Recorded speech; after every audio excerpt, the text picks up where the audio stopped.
Hola, hola, bienvenidos a esta nueva reseña de este libro. Ahora vamos a contar una historia. Esta historia ya tiene casi las 6 décadas. Cada año en la escuela primaria de Rosales, Coahuila, hoy Villa Unión, Coahuila, pero hace casi 6 décadas, hace aproximadamente como 60 años, cuando estábamos ahí en la escuela, cada año nos llevaban a visitar a un monumento que está entre lo que es Rosales, ahora Villa Unión, y Allende, Coahuila. Ese monumento es en honor, por decir algo, de Tabachinsky. Y ahorita vamos a ver quién fue Michel Tabachinsky. Íbamos cada año en la escuela primaria, íbamos a conmemorar que efectivamente ahí, en el arroyo del Tío Díaz, en ese lugar, se habían enfrentado los franceses y los mexicanos en la época en que los franceses nos invadieron. Entonces aquí vamos a ver esa historia, y cada año nos llevaban, y aquí ya tenemos la historia en sí, cómo es esa historia. En sí lo que uno sabía era de que eran 50 mexicanos contra 200 franceses, y esa batalla que se realizó ahí en lo que es el arroyo del Tío Díaz fue ganada precisamente por los mexicanos. Pero aquí vamos a ver esta historia. Está en este libro que se llama La Plomada. Aquí dice que es de febrero del 2000, una edición especial número 40. Tiene aquí un símbolo de la comunicador de la familia masónica. Aquí el título se llama Michel Tabachinsky y la defensa de la Villa de Rosales. Y aquí viene un soldado, y acá por atrás no trae nada, pero sí, aquí sí quiero recalcar que el autor es Lázaro Medina. Aquí ya dice: La Plomada, comunicador de la familia masónica, presenta Michel Tabachinsky y la defensa de la Villa de Rosales, por Lázaro Medina. Lázaro Medina ya falleció, fue masón y logró pues el más alto honor en los masones, que es el grado 33, y muchos años fue pues el comunicador oficial de lo que es las logias masónicas. Él estuvo acá por Laredo, Texas, por acá. Bueno, entonces este libro narra la historia, y vamos a ver la historia. Es muy cortita, y vamos a ver cómo la narra él. Dice: el contenido de los artículos aquí publicados, dice, no representa la expresión oficial de la orden masónica, es únicamente la opinión personal de sus autores. Bueno, esta es la editorial La Plomada, por Lázaro Medina. Apartado postal 451, Nuevo Laredo, Tamaulipas, México, 88,000. Bueno, vamos a ver aquí el prólogo. Dice: México, desde el explosivo momento de su independencia para ser una nación libre y soberana, vive durante 57 años su larga y fulgurante epopeya, llena de hazañas, jornadas admirables y actos del más sublime y puro heroísmo. Pocos pueblos han vivido en el mismo lapso tantos y tan sangrientos episodios guerreros. Durante los años de 1810 a 1867, el sombrío dios de la guerra se regocijó en la gran tragedia de México, transfigurándose, ennobleciéndose o acanallándose, alto y grande, a veces ruin y execrable en ocasiones, cuando combatían los hermanos contra sus hermanos. Las guerras de México desde su independencia, pasando por la de Texas, la invasión norteamericana, la República Reformada y los heroísmos de las tropas mexicanas durante la intervención francesa y el imperio de Maximiliano que culminó en Querétaro, son páginas escritas por el pueblo y que guardan la historia de tantos hechos gloriosos. Uno de ellos es el relato, como lo llama el autor, que nos presenta la revista La Plomada, siempre atenta a exaltar nuestros valores patrios. Fraternalmente, Humberto Peña, M.M. Bueno, dice, notas del autor. Con todo respeto les hacemos saber que en este relato se mezclaron los hechos reales, asentados en los anales de nuestra historia, con la fantasía. Michel Tabachinsky y la defensa de la Villa de Rosales. Quien les relata esta historia tuvo al menos en una ocasión la capacidad de concebir el universo sin tiempo ni espacio. Es decir, podía, además de viajar al pasado o al futuro, también solía no solo penetrar en el pensamiento de los demás, sino convivir muy sutilmente en ellos. Esta facultad, según se cree, va a ser una facultad de los seres del futuro, de los que ya no requerirán nuevas reencarnaciones por haber logrado la perfección. Será establecido el paraíso aquí en la tierra, porque nadie haría daño a nadie. No nos atreveríamos, puesto que a quien me acerque ya sabrá de mis intenciones, por lo que no tendré más que amor al acercarme a alguien. Creo que el amor prevalecerá y con ello la evolución última del ser.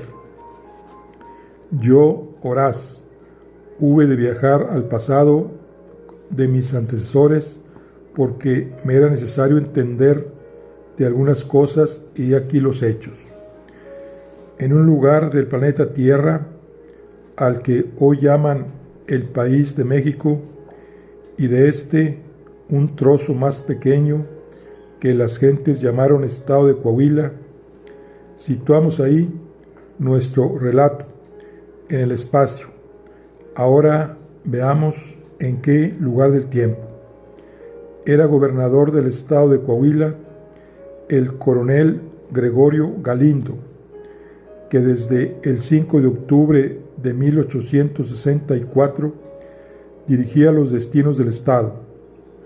En este mismo año habían llegado a México Maximiliano y Carlota, culminación de la petición de la Junta de Notables, Junta de Traidores, conservadores que entregan la patria, en forma de trono. Disculpad, yo, Horaz, debo ser totalmente imparcial. En su período ocurre la ocupación de esta tierra coahuilense por un ápice del ejército imperialista, considerado como una de las fuertes avanzadas del ejército francés en feroz persecución del transhumeante presidente Benito Juárez, por una parte, y por otra, tratando de someter esta parte de México a los caprichos del emperador. El día 7 de abril, el coronel Galindo hace entrega del gobierno al general Andrés S. Viesca, pero 3 días antes, para ser exacto, el 4 de abril de 1865, sucede la heroica batalla de la defensa de la Villa de Rosales por el general Francisco Naranjo, y un puñado de hombres como improvisado ejército que con valor se prestó a luchar contra el enemigo invasor. Por el imponente poder de las armas francesas, por la tranquilidad relativa del pueblo vecino de Nava, Coahuila, Michel Tabachinsky tomó esta villa con muy poca resistencia. A punta de bayoneta hizo reunir a la gente del pueblo en la plaza, y Tabachinsky, que hablaba perfecto español, les hizo saber a todos las condiciones del nuevo gobierno y vociferó amenazante para con los demás pueblos de la región. No dejó de causar admiración entre el pueblo la forma de viajar de este oficial. A pesar de andar en campaña, viajaba con él en muy cómodo carruaje su esposa, Paulina, una bella mujer con quien 5 meses atrás había contraído matrimonio en la recién ocupada capital del país. Le habían dicho en México lo bonacible de estas tierras del norte, y pensó en alguna manera poder establecerse por aquí con una buena porción de tierras por sus sacrificios en aras de su emperador Maximiliano. Algunos de los hombres habitantes de este pueblo lograron burlar el cerco del ejército invasor, y a mata caballo viaja hasta la villa de Rosales y dar a conocer las negras intenciones del comando francés, entre ellas la vociferante amenaza que llegando a esa villa iba a sacar a la más vieja del pueblo hasta dentro de la iglesia si fuese necesario y arrastrarla a tiro de lazo por la calle principal. No tardo ni perezoso, el general Francisco Naranjo, que en ese tiempo habitaba en esta villa, preparó la defensa. Salieron al amanecer, con dificultades y con las armas de que pudieron hacerse: fusiles, viejos mosquetones, machetes, palos y cualquier cosa que sirviera para salvaguardar la vida de su pueblo. Gente de a caballo se adelantó, hasta hubo caballos con 2 jinetes, con tal de llegar rápido al encuentro. Un poco detrás, carretas con gente, atosigando a los animales, apurándolos a llegar. Quedaban atrás los de a pie, quienes lo hacían en un solo grupo y caminando, casi trotando, con sus rifles en la mano. Dirigidos por el general Naranjo, con lo mejor de su estrategia, se parapetaron en los lugares adecuados, medio escondidos del otro lado del arroyo de Tío Díaz, donde decidieron esperar la llegada de los soldados franceses, que no les faltaba mucho, según les informó don Indalecio Gómez y 2 de sus muchachos, que venían de huida de por aquel rumbo y que desde luego se les unieron para la lucha. La lucha fue terrible. Muchos cayeron retorciéndose por el dolor de las heridas. Los que siguieron luchando llegaron a hacerlo cuerpo a cuerpo, con denuedo y valor. El deseo de defender sus mujeres, sus niños y su pueblo era mucho, y lo disparejo de las fuerzas, 4 por 1, no los amedrentaba.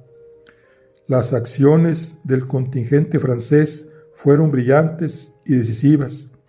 Con mucha dificultad avanzaron hasta muy cerca del borde del arroyo, solo para encontrarse igualmente con la fiereza de los improvisados soldados mexicanos y bajo el tremendo fuego de las armas. y después de corto tiempo, que parecieron eternidades, terminó la reyerta con sus bayonetas, pero solamente para perder, y los que quedaron alcanzaron a oír las órdenes de retirada. La cruenta batalla había terminado. A pesar de haber sido muy numeroso, el amenazante ejército francés se replegó al oeste del arroyo de Tío Díaz, rumbo a la villa de Allende. Cientos de cuerpos humanos y de animales quedaron regados en ese escenario de desolación y muerte. Muchos otros, heridos, con la poca vida que les quedaba, yacían, unos retorciéndose de dolor, otros inermes, ya, pero con el ferviente deseo de vivir. Las fuerzas francesas, ya deshechas en lo tumultuoso de su retirada, no se percataron que la caída del caballo de su capitán, Tabachitsky, fue por un pequeño rozón de bala en la cabeza, y no pudieron rescatarlo, lo dejaron por muerto. El improvisado ejército victorioso, defensor de la villa, en alguna forma, tuvieron que mezclar la dulzura de su triunfo con la amarga tarea de separar a los muertos de los heridos. Murieron en defensa de la patria Mauricio Rodríguez, Natividad del Toro, Fabián Estrada, Paz Cárdenas, Cipriano Pérez, entre muchos otros. Dos de los hombres encargados de esa tarea encontraron a Tabachitsky a punto de recobrar el conocimiento de entre unas plantas de cenizo. Uno de ellos, al ver que medio se movía y reconociéndolo como el maldito invasor, saca de su cintura la pistola y con ella estuvo a punto de colmar su coraje pegándole un tiro. Su compañero no lo dejó e hizo que le ayudara a hacerlo llegar ante el general. Le tomaron y casi a rastras, ya consciente, lo postraron dejándolo caer rudamente al suelo ante el general Naranjo, quien se encontraba en franco descanso al pie de un alto y fornido huizache.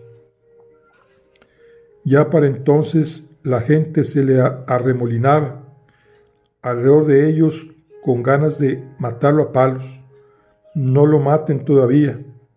Con voz fuerte, casi a un grito les ordena, dejando un fuete que traía en las manos y arrebatándole un machete a uno de sus improvisados soldados, lo alzó a dos manos, con el coraje manifiesto por el temblor de sus labios. Estuvo a punto de descargarlo sobre la cabeza del sentenciado y acabar con el causante de tantas muertes. El iracundo general, en fracción de segundos, cambió y el machete, ya en pleno vuelo de muerte, lo descargó sobre una de las ramas del huizache, que la cortó de un tajo. Mejor tráigame el caballo para ahorcar a este mal habido mercenario, le gritó a sus gentes, y así lo hicieron. Y mientras uno de los hombres ataba las manos del prisionero por la espalda, otro preparaba la soga. A ese hombre, Tabachitsky, le vi tan aferrado a la vida que a pesar de lo indefenso de sus manos atadas a sus espaldas y viendo a aquel preparando la soga, aquel otro trayendo el caballo y todavía pensaba cómo escapar de la muerte inminente que la enardecida turba lo había sentenciado. Miraba atemorizado las dos filas de hombres, uno a cada lado del arroyo, que por las recientes lluvias su caudal era rápido y muy abundante, Su vertiginoso pensamiento, analizando cómo escapar, no le permitió sentir cómo uno de sus verdugos lo levantaba en vilo para dejarlo caer a horcadas sobre el caballo. Ya con la soga en el cuello, aterrorizado, observó cómo otro estaba a punto de cruzar la punta de la cuerda sobre la rama gruesa del huizache. A partir de ese momento, entrecerrando sus ojos, su mente le mostró una esperanza de salvación y vio la pequeña oportunidad que se le presentaba. El que iba a lanzar la cuerda a lo alto del huizache resbaló por el lodo abundante, por cierto, por la lluvia anterior, y aquí no pudo ver otra cosa que el momento oportuno para escapar. Con sonoro grito, al momento de un espolonazo al caballo, hizo que respondiera el animal con un fuerte reparo y que resbalara por estar a la orilla del bordo, haciendo que el caballo cayera al arroyo. El desesperado sentenciado, así, atado de sus manos, se dejó llevar por la corriente bajo el agua, y su lucha por desatarse hizo que nunca sintiera la falta de oxígeno a sus pulmones, y mucho menos tratar de salir a la superficie, pues sentía una cerrada lluvia de balas que pasaban muy cerca de él. El tiempo que duró bajo el agua fue suficiente para desatarse sus manos y despistar a sus rabiosos perseguidores. Considerable distancia corriente abajo, salía a la superficie momentáneamente, tomaba aire y volvía a sumergirse. Los hombres de General Naranjo, a caballo, recorrían la orilla del arroyo, tratando de encontrar huellas de su prisionero, por si hubiese salido del agua, y al no encontrarle, le dieron por muerto.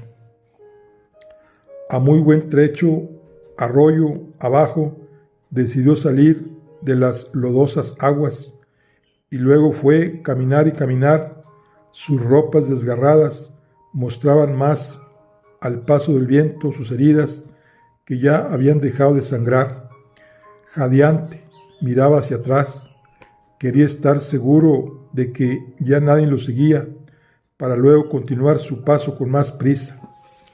Ya falta poco, se decía para sí mismo. Mi Paulina me espera. Mi muerte no puede ser. Ella me espera.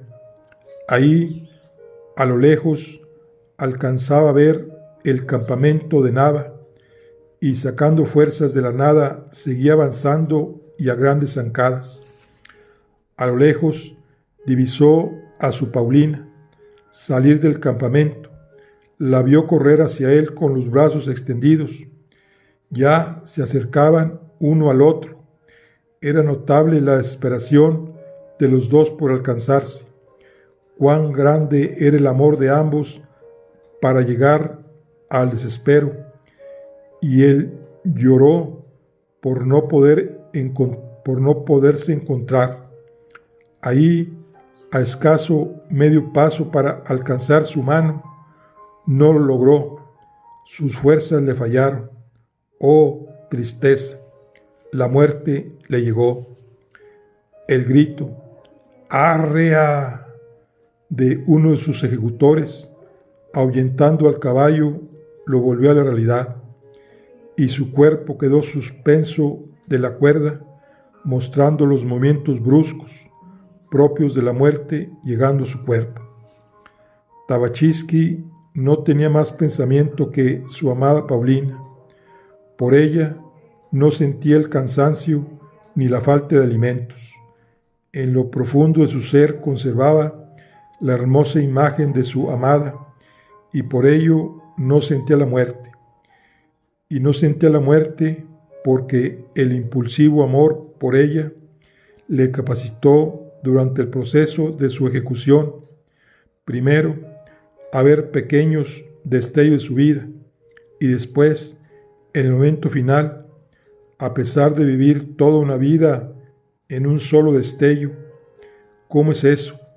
Que en fracción de segundos seamos capaces de vivir toda una vida, toda una eternidad. Para este Tabachisque, sin saberlo, en su amor a Paulina, el tiempo y el espacio no existieron.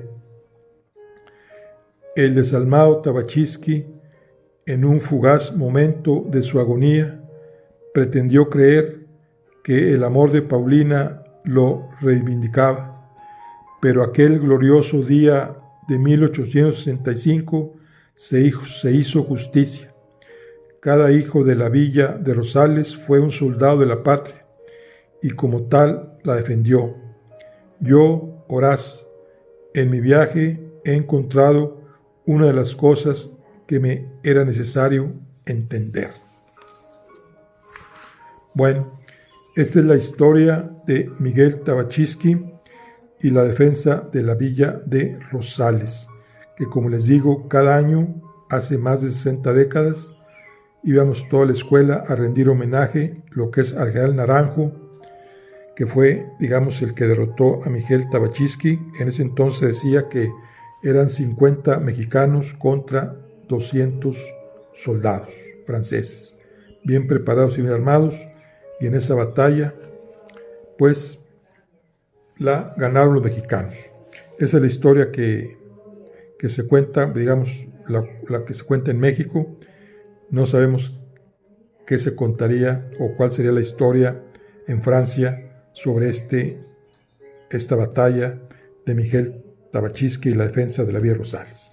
Bueno, aquí concluimos lo que es la reseña de este libro, que es La plomada de importante. El nombre de su autor es Lázaro Medina. Bueno, nos vemos en la próxima. Hasta luego.